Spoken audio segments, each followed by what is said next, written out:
Yeah. Big room full of people dancing, having fun. I think that's my dog. Yeah, sorry about that. That's okay. There's a dog here too, but you're Okay, cool. What did you apologize for doggos? Yeah. You apologize for a dog. They're beautiful. That's just their voice. Rays of light. Yeah. I wasn't criticizing. I keep giving you a hard time, Dave. I'm sorry. So we are live on all of the platforms now. So I'm gonna might as well introduce everything that this whole show. Yeah, welcome everybody to this. My name is Ellen Leon. I'm the who am I? I don't know. I'm just some guy up in St. John's, Newfoundland, Canada. And I love encouraging people to make music or to be creative generally. And ages ago, I heard about this magical thing called the RPM Challenge. And I was like, hey, that sounds like a good idea. And I was like, why don't we try that here? And then we did. And then the rest is history. This year, I'm running the RPM Challenge internationally. And I'm very excited, very kind of terrified, but really excited, especially during this pandemic year, which is, a lot of people are spending time inside and have either have more time or are just bored out of their minds. So that put that into creativity. And more people are going to do the RPM. Welcome to everybody. The other people on the call today, Dave Karlotski and Karen Marzloff and Matthias. Did I say those names right? Yes, I probably did. Did I? Yes. Great. We did a dry run earlier, and I failed. Even though I know these people, I've known these people for like 20 years. No, 15, 16. In dog years. Yeah, dog years. In dog years. In magical, beautiful dog years. So Dave and Karen are the originators. Can I go ahead and say that you're the creators of the RPM Challenge? Is that fair? Co-organizers, original organizers. Yeah, sure. And Matthias is a musician and academic and all around and RPM erstwhile RPM participant. And he's written a book chapter on his experience with the RPM Challenge. Welcome to all of you. Thanks, Ellie. Thanks. How was that? Was that okay? That's great. Great. Now let's do it for real. No, just kidding. This is the real thing. I'm going to make this even more professional by moving to someplace else in the house. But just keep going. Just ask me whatever. Sounds good. Welcome to everybody joining us. I can see antlers. I can see a few people watching right now.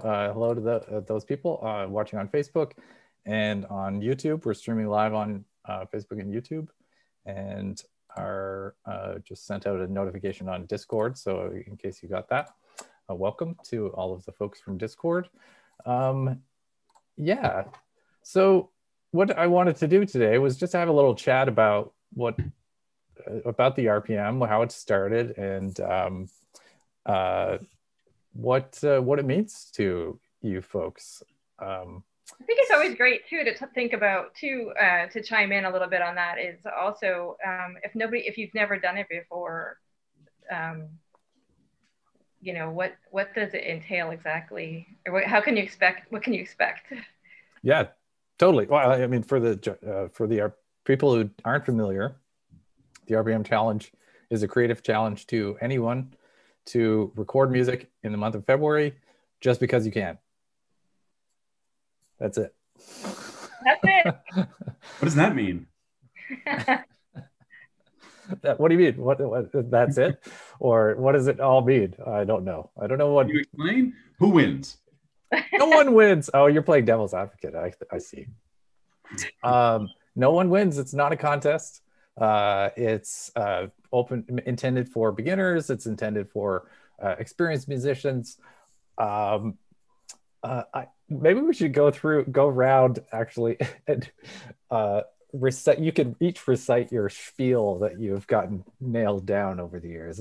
I know mine keeps changing, but anyway, we repeat these phrases over and over and over. It's over true. the years. Mine changes all the time too. Because I'll let Dave go next because he's a good wind him up and go. So Dave, what is the RPM challenge? Did I just mute myself? Nope. No, you're good. I touched the screen. I shouldn't have done that. You're not muted. Oh, maybe you can't hear us. Anyway, Karen, you can hear it. Yeah, we started it in the tiny little hamlet of Portsmouth, New Hampshire, in 2006.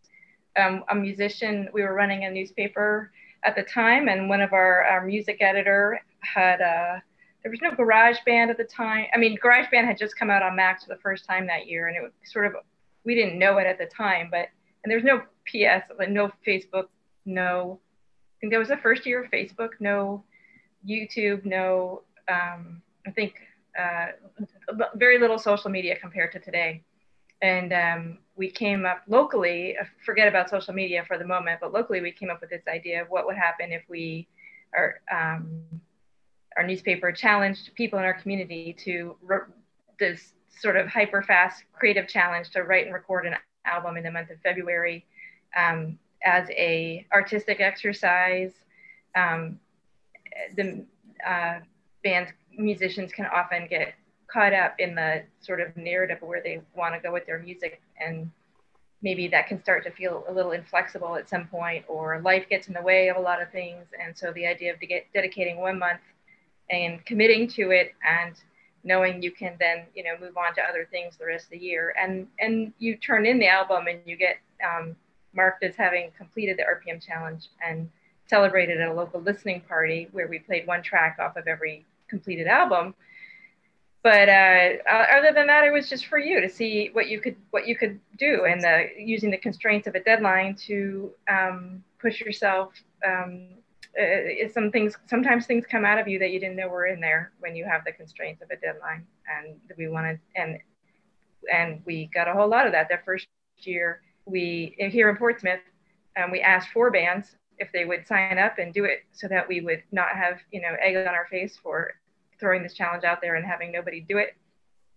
We ended up getting 100, and Dave, help correct me, 120 something submissions of completed albums. And in the liner notes, we found it was 500 musicians that we could tally up just from the liner notes that completed it in our tiny community of 20,000 people.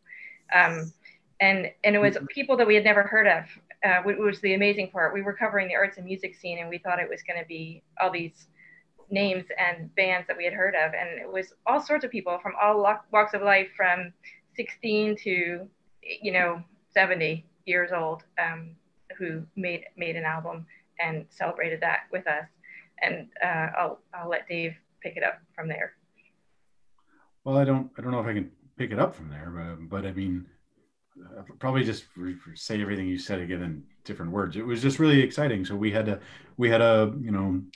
local arts and culture newspaper that came out every week, and that was what we poured our hearts and souls into. And we covered the music scene all the time, and we really loved the music scene in our community, and not just in Portsmouth, but in the greater Seacoast area. And we thought it would be a fun, creative challenge to throw out to bands to see if they just wanted to set aside the coldest, darkest, shortest month of the year and make music, just for the heck of it, and see if they can produce a whole album.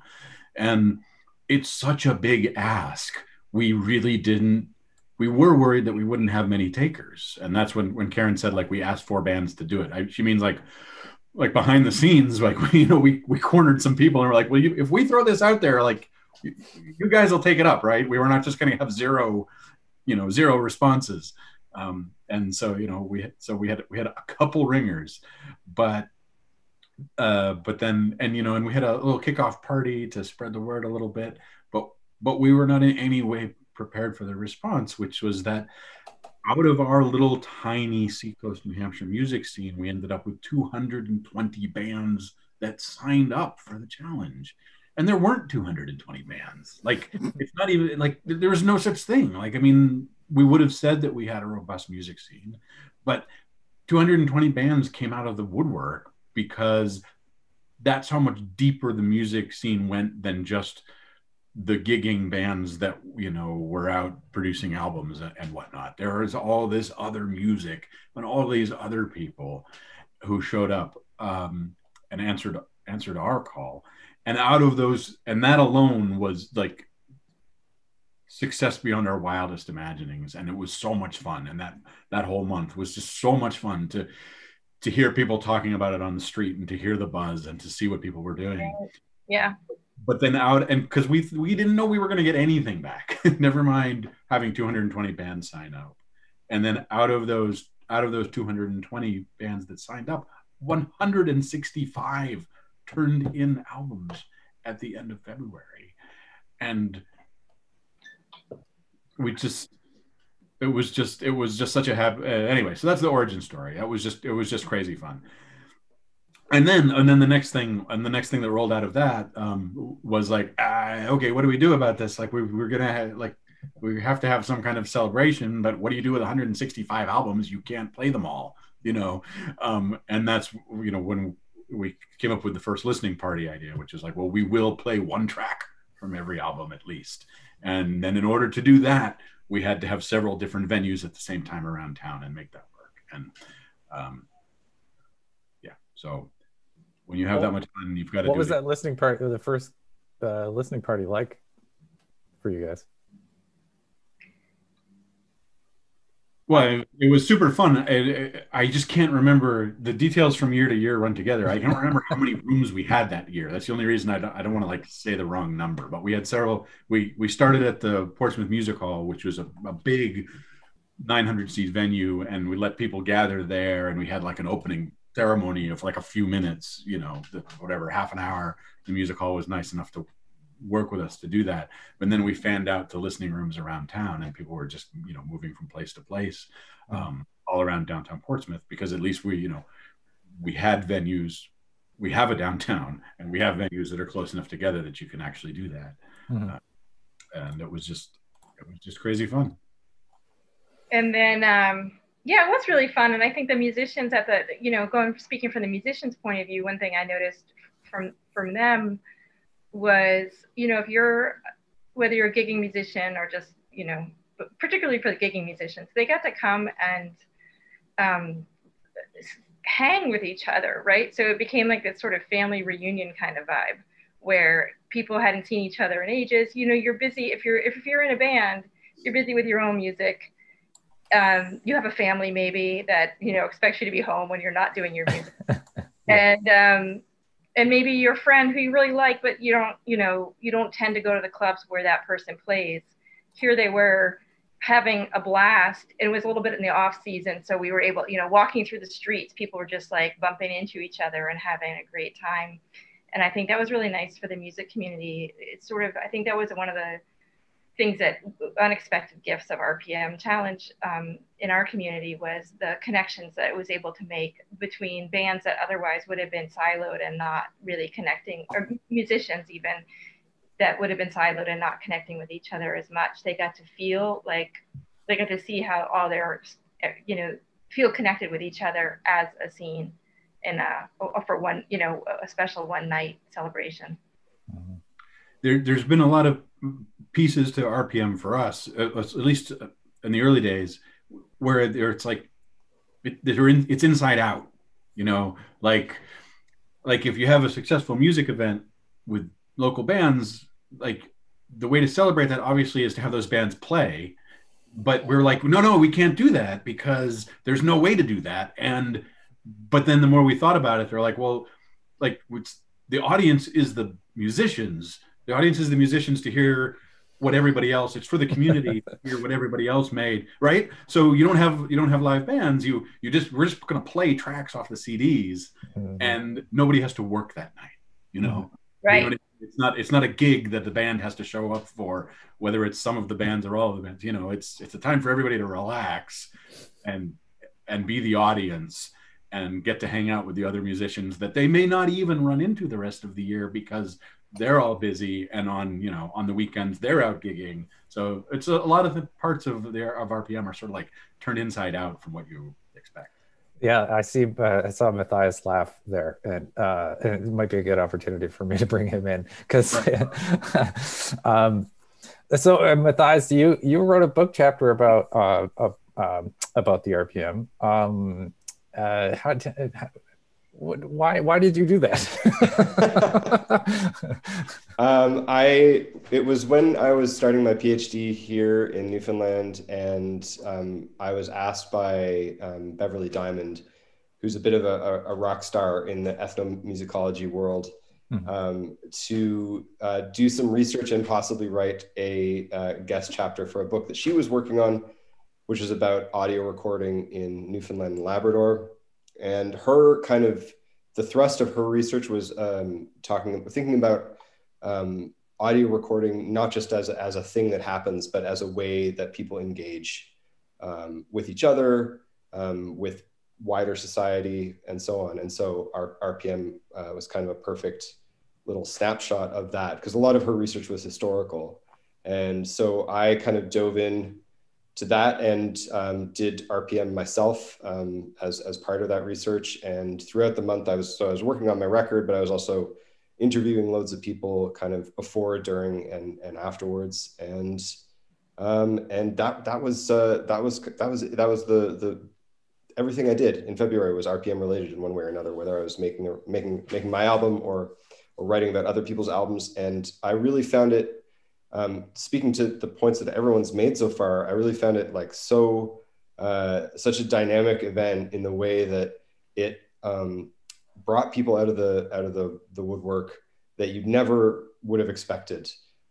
People that had never done it before, or people that had been making music on their own all along and had never just been public about it. And so what I wrote about in the chapter mostly was the way that RPM kind of acts as this sort of bridge between very private worlds of music making and a public world that, although it takes up a lot of our time and a lot of airspace in normal life, is actually not where most music is getting made. So like those, the bands that are gigging, the bands that are taking their careers very seriously and so on, there's such a tiny fraction of the total music making that's going on at any one point in the world, but especially obviously during RPM month. And so that event as this bridge between private and public was really sort of inspiring. And then what I also found, especially in the context of St. John's, was that there was so much collaboration going on. And that was, to me, it was the most inspiring thing, seeing the projects that people did together, the people that they would bring in to help them record their albums, to act as like tech facilitators, but to also act as, creative partners and so on. And then other people just being complete solo hermits about it. And not leaving their house for like not leaving their house, and and just that kind of whirlwind of engagement, social life. And certainly the listening party was a culmination of that, I found. But the whole month, you walk down the street and you just knew that somewhere on this block, someone is in their basement somewhere, and they're making what might be a complete masterpiece that would have never existed before except for this. So yeah, it was a totally overwhelming experience. You're a musician. You play in a band called The Burning Hell, and the music that you made as part of the RPM, you eventually brought it to The Burning Hell, didn't you? Yeah, some of it ended up on a record. The cutting room floor. Yeah, some of it definitely got fine. But no, several of those songs have become kind of like staples in our set. So it was a wonderfully creative time too. And I think that, you know, I can't remember who said it. Karen, I think, said that for musicians that are sort of thinking about the album cycle or something like that, like, you know, just doing in their little private worlds or whatever, most of the time, it can be a great kind of kick in the ass to do something completely new and to, in a way, have that pressure removed, because you don't have to take it seriously. And then somehow not taking it seriously can generate some of the most like interesting and creative songs that you've ever written or music that you've ever come up with. So yeah, it's incredibly liberating that way. It's also stressful in a different kind of way too, because yeah, I mean, at least I found that because I almost didn't know how to approach it. I thought, oh, this will be really fun. I'll just lock myself in a room and just write just for the heck of it. But like, forgetting about the audience is not something that always comes easily, and trying to let that go was a process in and of itself. So yeah. That's a really good point. And that's where the interesting stuff comes in. Definitely. That's a really good point. Just to say hello to the people in the chat. There's a couple of people that Bo Roomba, Seasons of, Bog Stump, which is sounds a name familiar to you? Hi guys, yeah. Hi. He says this crew looks like trouble. I think they did. I'm pretty sure they've been. They did every RPM since we started in Portsmouth. Really? Mm-hmm. They were one of the first groups to sign up this year. That's awesome. Also, Guy Kepper, I'm gonna butcher this name. This is a thing for me. It's not allowed. No one can. Guy Capisolatro. Yeah. Darren Bullen. My mom is watching. Hi, Mom.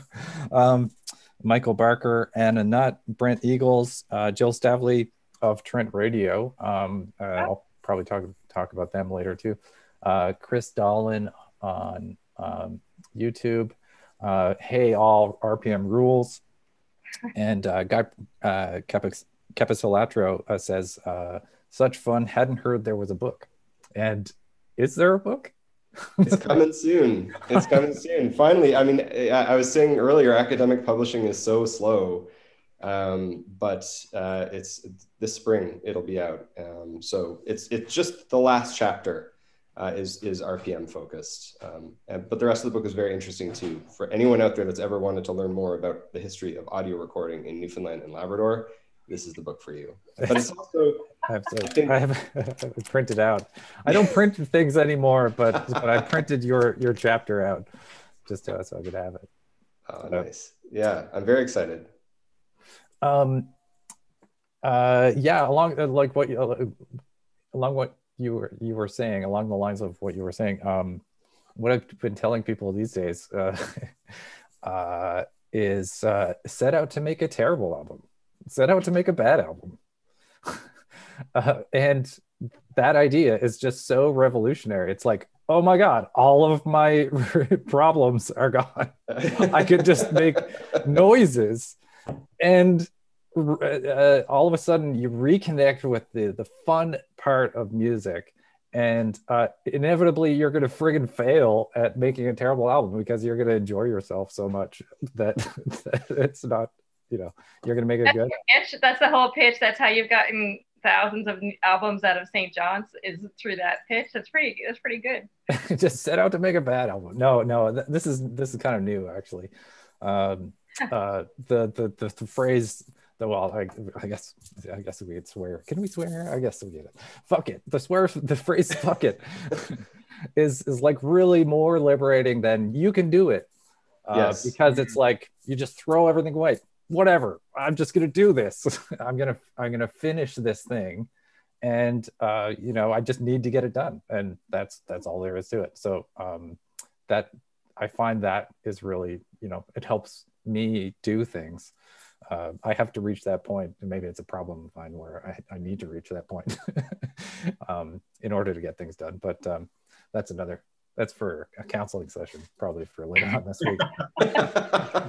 Yeah, but our rates are better. Oh, good. Very good.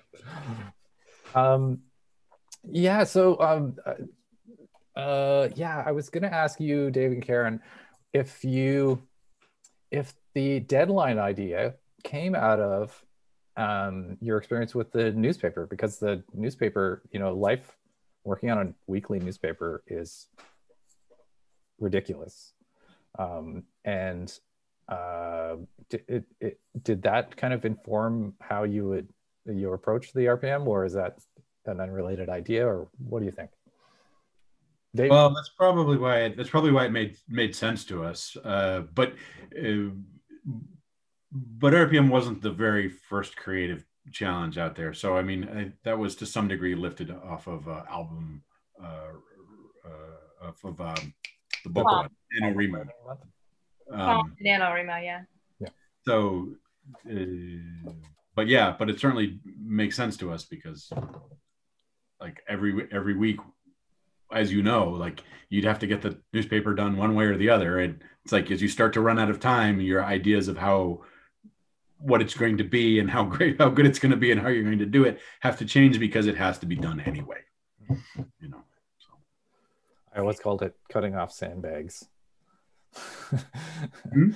I always called it so the background for me, for anybody watching, I also ran a newspaper called the Scope newspaper in St. John's, Newfoundland, with my former partner Brianna Carino, and in 2008 we brought the RPM.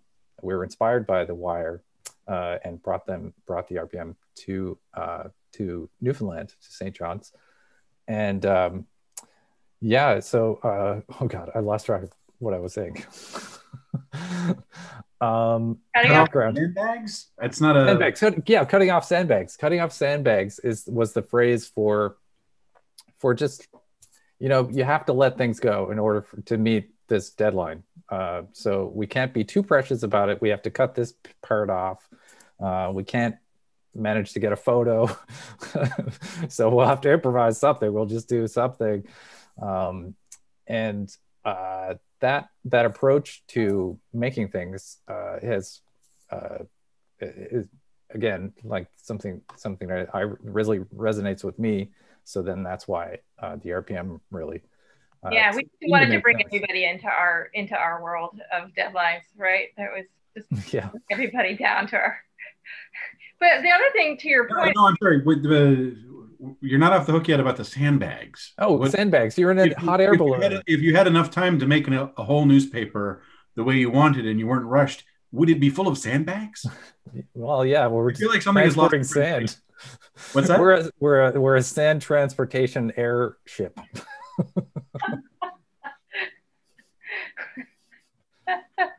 I guess we could chuck furniture out the door or window, but I don't know if that would. The weight, the ballast. Yes, the ballast. Sand transportation airship. Okay, got it. Ballast, got it. Yeah, I'm a little hot air balloon or something. Okay. You got to throw Jim out the window. There's always next week. He can't be in the band. We need to make the deadline. I think that's the thing. I have to say, for RPM, I have so much respect or appreciation and respect for people that manage to do. A lot of people do RPM solo, and that's its own challenge. But to wrangle other human beings into this madness, at least with the weekly newspaper, we had a team that knew the rhythm, and everybody knew their job. But when you're, freestyling, or not freestyling exactly, but when you're launching an RPM challenge in a month, and Guy is a great example. He acts as producer, but he puts out lots of different combinations of albums in RPM. But even if people that are trying to do it with a full band, it's pretty impressive to be able to do the human factor in all that. Totally.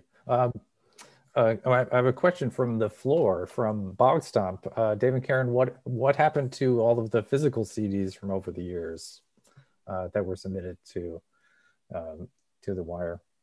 Are they in storage, or do they Are they lovingly stored in a basement somewhere? Someday there will be a museum and it will be beautiful. But they are in storage, yeah. That's true of a lot of the Newfoundland ones as well. But we have a line with the university here. So maybe approaching that I help connect you with an archives or something that would accept them, because these are, artifacts, really. Yeah. Peter Romke says, "Hey everybody, much love to all. This is great." Hey Peter. Peter is a champ, RPM champ, really good musician. Matthias, you know him, right? Absolutely. I talked to Peter during my research that year. What did you guys talk about? Recording, and I think that the theme that came up with just about everybody I talked to, which we sort of already touched on a little bit, but the kind of continuum, I guess, between like seriousness or professionalism and amateurism, and everyone has such complicated feelings about that. And that's what's so interesting to me, is that like for people who do music normally, to do an RPM, they have to kind of try and take themselves less seriously if they're going to get it done. And then for people, one of the obstacles I think to some people participating is that they have a preconceived notion that making music, and especially recording music, has to be something serious that only professionals probably do. And that's a hurdle that a lot of people have to get through the first time. And then everyone gets to this beautiful place, this beautiful kind of middle ground world where there's this like constant dialogue between taking yourself seriously and not taking yourself seriously at all. And watching people kind of negotiating that myself was like definitely really interesting. I remember talking to Peter about that, and every single other person I talked to about that as well. That kind of just those distinctions sort of fly out the window, and something new happens. I'm not sure exactly how, but time pressure. Yeah, well, you used it to step outside your own musical practice, right? So absolutely. What did you do there? I know there was some rapping involved. Yeah, I did a lot of things I'd never done before. I did a lot of things that probably like I wouldn't have if I had sat down and thought like, I'm writing the next album that I'm going to release commercially, then I never would have taken some of those risks or whatever. And then some of those risks turned out to be not as terrible ideas as I thought they were at the time. So I gave myself a particular task, which was to write songs about different kinds of people. Whether that was like, my initial idea was different jobs, but then it kind of evolved from there. So it was nice to have some sort of structure to work with. But then I just like a lot of people in RPM, this is what's really interesting, is that everyone talks about it as a month, but we all know that the reality is that for a lot of people, it's like the last week or the last 48 hours or whatever, when the vast majority of that recording gets done. Mm-hmm. And for myself, I was actually so busy doing interviews and research for the chapter that I pushed my own RPM, kept putting it off until I had like 7 days left. And I just crammed all of that writing and recording into then. And I honestly think if it wasn't for that even more strict time pressure, it wouldn't have happened at all. It was such a good motivator, and just about everybody I know is in the same boat. What do you feel like? Can I ask? Did that take your music in a different direction generally? Did you go back to what you were doing before? Did it have any influence on you and your creative process? I think exactly the last point. I'm not sure it was by the time that I eventually like took some of those songs and recorded them for like the next like proper album or whatever.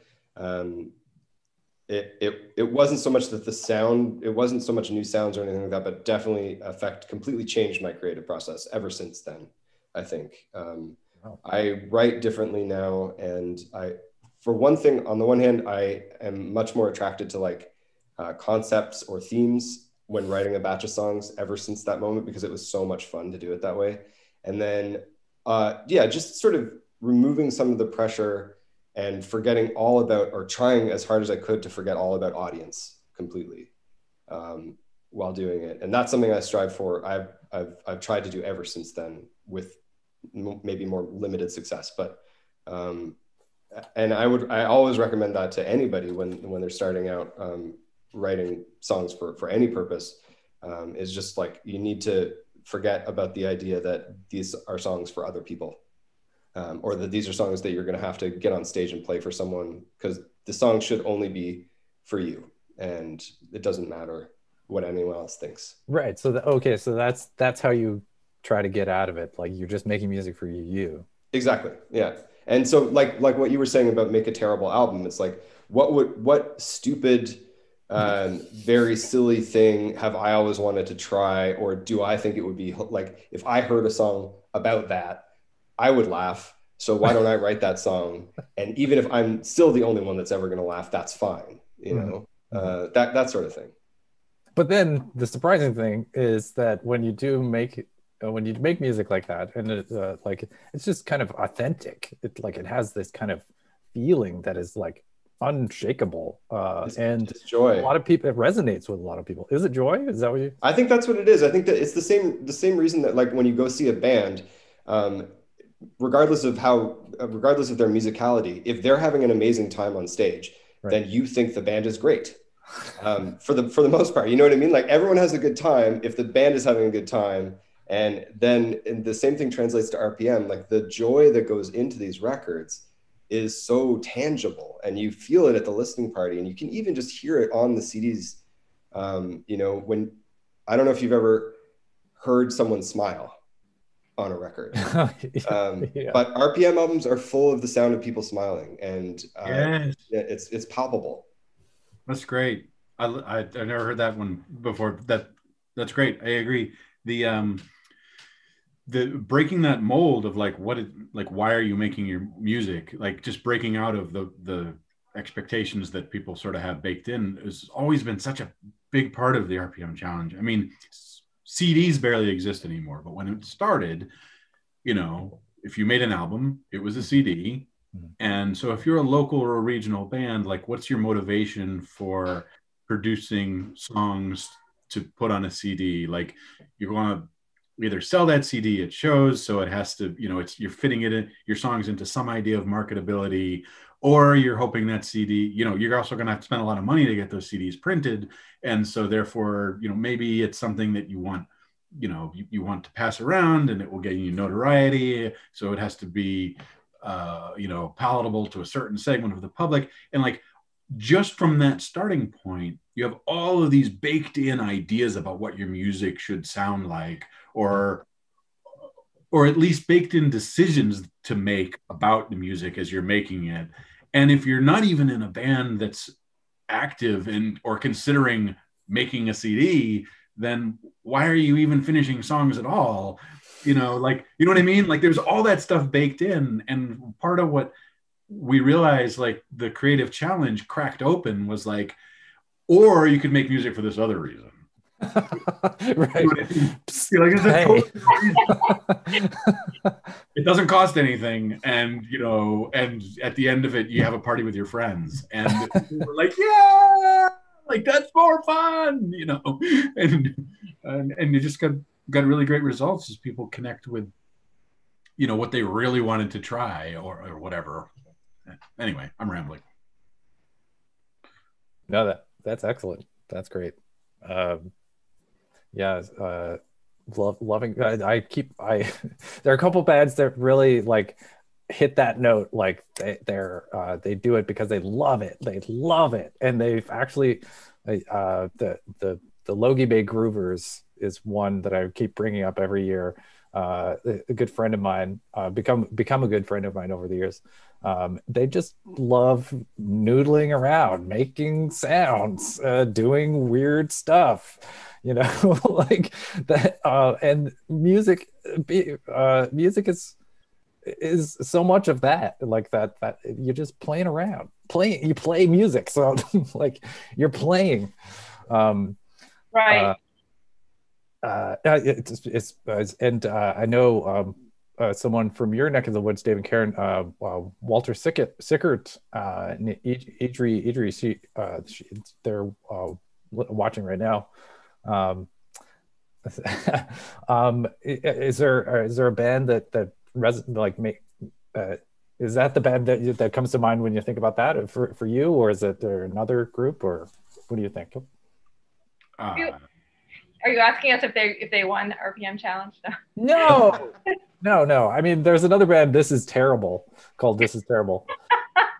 And they've informed my ideas about setting out to make a bad album and then failing because you're having so much fun. They do an annual sea shanty.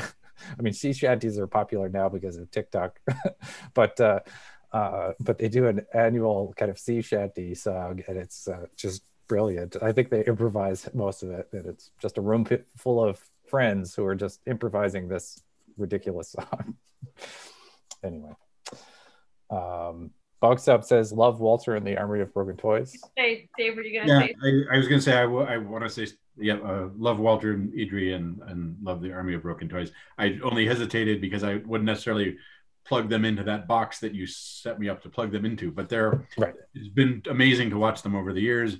It's been great to know them. They're really great people. Their music is a lot of fun, and it's been great to see the different directions that they've gone as well. Like, that's one of the fun things about RPM, is seeing the different over the years, is seeing the different paths things take, and so it's great to see Walter and Idri turn in a new album for RPM, but then it's also great when they would come up and do a live score for a silent film at the music hall, and like have the whole room wrapped as we heard their interpretation of this old black and white film. Like, it's just amazing to see the different things people have done. Hear the different things people have done. Can I ask a question to Dave and Karen? Sure. I'm very curious about this because in St. John's, I think, before RPM came here, before it was really sort of embraced the way it's embraced now, it was already a very kind of musical place and kind of famous for its music scene. And from what you were saying earlier, it sounds like, you already sort of felt Portsmouth had a robust music scene going on. And that was part of the reason you were doing this. But I feel for sure like RPM has changed St. John's. There's a difference in the St. John's music scene because of RPM, not just during RPM month. And I wonder if it's the same in Portsmouth, like what kind of effect RPM has had on the community. Yeah, sorry, Karen, I don't mean to take the talking space, but yeah, it's a you can't put your finger on any one thing, and you don't want to inflate anything too much, but inevitably it's like a pollination, cross-fertilization thing. It's a creative process, and then when you take that creative process and you make Petri dishes. A lot of Petri dishes. What's that? A lot of Petri dishes. Yeah, and then you take the Petri dishes and then you like jump them into each other. Yeah, right. Let's just mess it around. Put it in a big pot. And then you take all that, nutrient agar, and then you throw it around the room. And then you've got stuff growing everywhere that wouldn't have been growing there. On the wall, on my hair. Yeah. It's different than if you just had one Petri dish here and one Petri dish over there, and that's it. So yeah, we've seen that around here too. I mean, there's a third generation effects of RPM projects from 15 years ago, and it's great to see that. All right. And that's awesome. Go for it, Karen. That's true. And I think some of the guy that's on the call, he's one of the. There's a lot of people who in the that have helped us organize and throw the listening party, and also organize workshops along the way, and all different contributions. And I think that those people they're also like great ambassadors all year round that continue the spirit of it. And I think to your point, Matthias, that maybe it wasn't before, if without that, having that connecting thread gives people a chance to know that it's coming around again, right? That you're going to be able to check back in and hit that again, and being able to count on that added something, I think, to the scene. I think it's a great time to chime in here also and talk about how, so that we've got these two little sort of small cities that have this in common with each other, and we've had this intense, intimate experience in our communities. But there's also this whole world of so we had such a good time with RPM the first year we threw it in Portsmouth. We sort of heard the call to have more people. This is how St. John's became involved the second year, to go more international. And we had people in the US. Again, social media wasn't what it is now. So some of the people in the US were telling friends of theirs that lived in other countries. I'm not really sure. There was a couple different ways the word got out that first year. But soon enough, we had people on all 5 continents participating in the RPM challenge, which was beyond our wildest dreams. But needless to say, being a completionist that you have to be doing something like this, we obviously needed all 7 continents. So we put reached through our networks and did our best to get people in that second year to have people from all 7 continents participating in the RPM challenge. Who did you reach in Antarctica? There was this legendary person or album. I really want to hear this. Have we made it to year 2 now? That means this live stream is on schedule to run for 18 hours. That's right. Darn it, I had something worthwhile to say there. In Antarctica, you were mentioning yelling about earlier off the record about a great Reddit post, and you've gotten a lot of signups recently because of that, which is delightful. As an organizer, maybe people don't understand, like from an organizer's perspective, how exciting that kind of thing can be. So when we went from year 1 to year 2, year 1 was it was conceived of just as a something local to our area, and we had a ton of fun with it. And like Karen said, like we couldn't imagine not sharing it with the world. So when another year rolls around and we're like, well, we already built a website, so let's open it up to people from anywhere, and that's fine, and we'll see what happens. And it again far outstripped our expectations. And it might not sound like much to like a modern audience, but it was just a different era. It was a pre-viral era. It was a pre-social media era. Like the mechanisms weren't there for that kind of mass transmission. You just made a website and you had a website. And so that second year, we had a ton of word of mouth as people passed it around to their friends. And we had a few really key posts where like, it's counterintuitive, but Slashdot, like we had a great post on Slashdot, and that got a ton of attention, which then generates that many more follow-on posts. And I want to say there was a post on Metacritic, but then I think it was Metacritic, and then there was like a third thing and it was so exciting. And that was the year. I don't think we had a zip code field the first year, or maybe we did, but it didn't matter because everybody was local. But like, was we watched those come in that second year, seeing where they were coming from. And also there was a field sort of like, where did you hear about us? And you could see like, oh, wow, like they came in from this site over here. And then, an article gets reposted overseas, and then people are referencing that when they sign up. And that all seems much more obvious now because people are used to that mechanism. But this was 2006. It was a long time ago. It felt really new then, and it was really exciting to see it spread like that. And as we ticked off continents, it was really delightful to get Toothless Joe Corkery from McMurdo Station in Antarctica as to put that 7th continent checkbox. What? Toothless Joe? Amazing. What is this? Toothless Joe Corkery? TOOFLESS, Toothless. Say it as if Toothless. Yeah. Toothless Joe. That was Antarctica. There was a second Antarctica band, but they were a little shady. It was like they put their GPS coordinates like out in the middle of the ice somewhere, and I don't think they produced an album. So I'm not. Yeah. Sure. But we did have 2. Let me show you. Let me show you the current map right now. This is this is what we have in terms of registrants. Yeah, there's one here. Let's see. So this is Cthulhu and the Penguins. They're set up to only do an EP this year, though. Totally legit. A waddlecore album with baritone gurgle vocals. And their city is Lake Vostok. So a little suspect, but I mean, it's the honor system. These are all folks who've signed up internationally. Right now we're at about 700 folks, 700 artists or projects. Those beautiful people in New Zealand. Yeah, look at that. Yep. We've reached Madagascar, South Africa, the Middle East, Asia, a number in China. Madagascar, nice, yeah. Yeah. Iceland, all right. Iceland. Gotta get Greenland though. Yeah. That's the real get. Also, only someone in Newfoundland would be obsessed with Greenland. Yeah. Gotta get up there. Also, the International Space Station. I was after Chris Hadfield that year when he was up there. He brought a guitar, and I was like, "Hey, dude."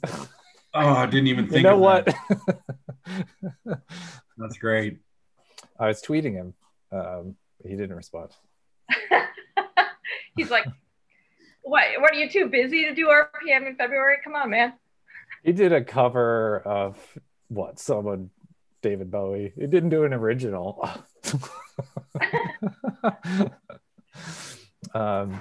Anyway, I'm sure he might consider it sometime in the future. He seems like a top fellow.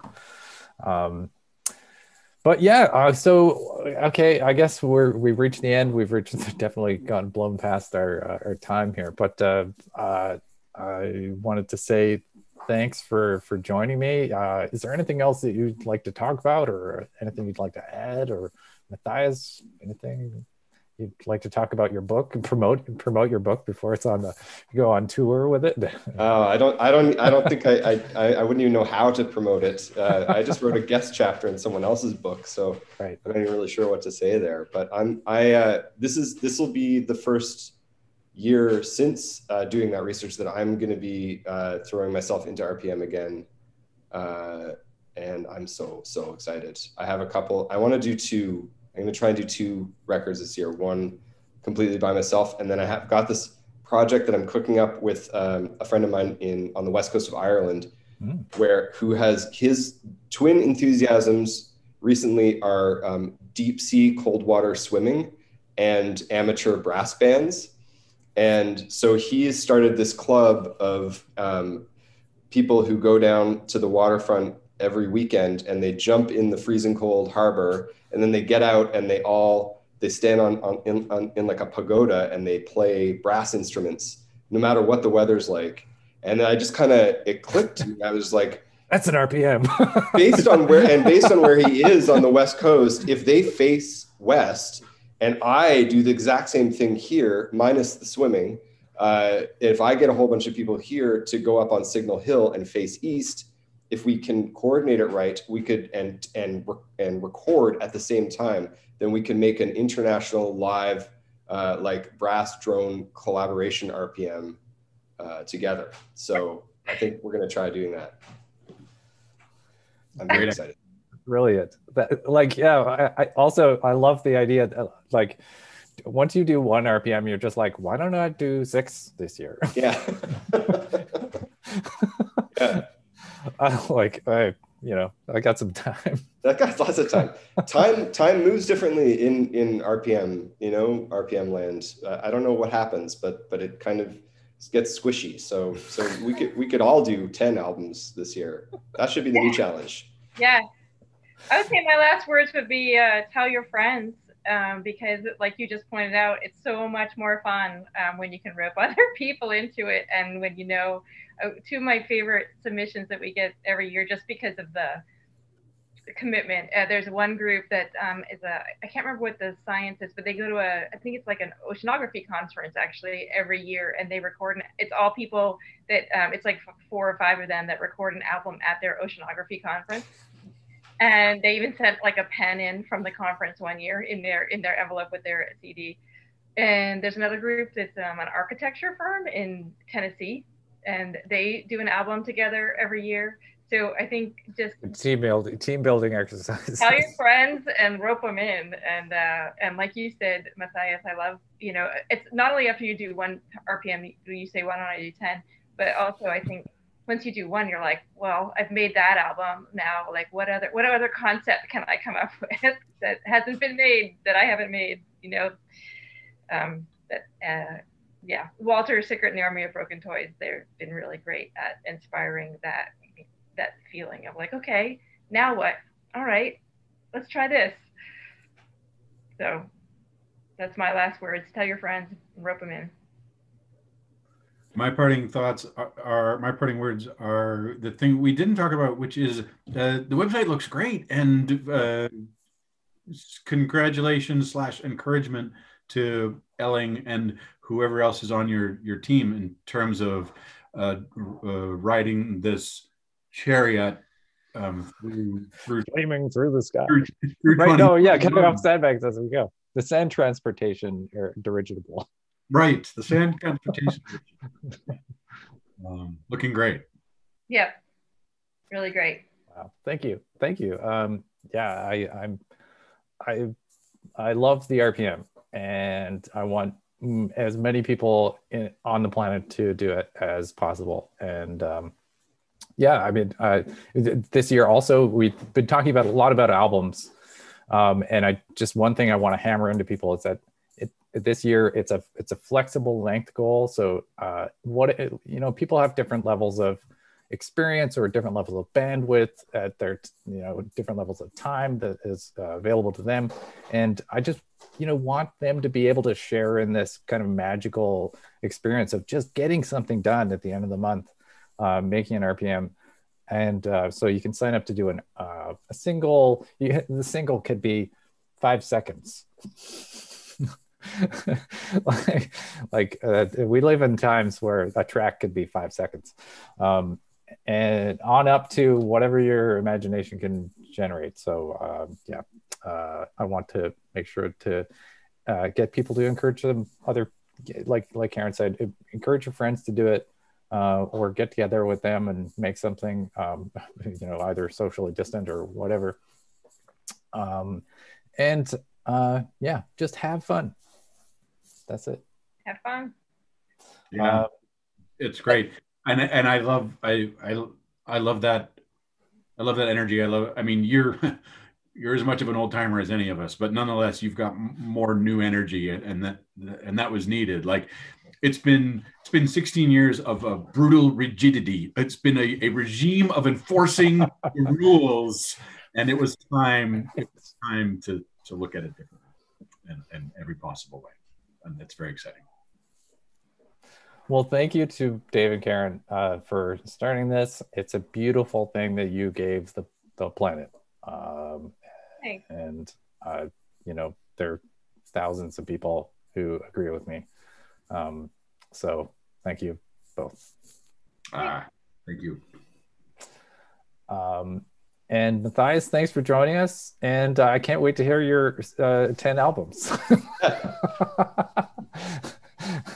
I can't wait to make them. Don't get in trouble with your record label, okay? Again. He got in trouble with his record label. I did. Yes, putting it online.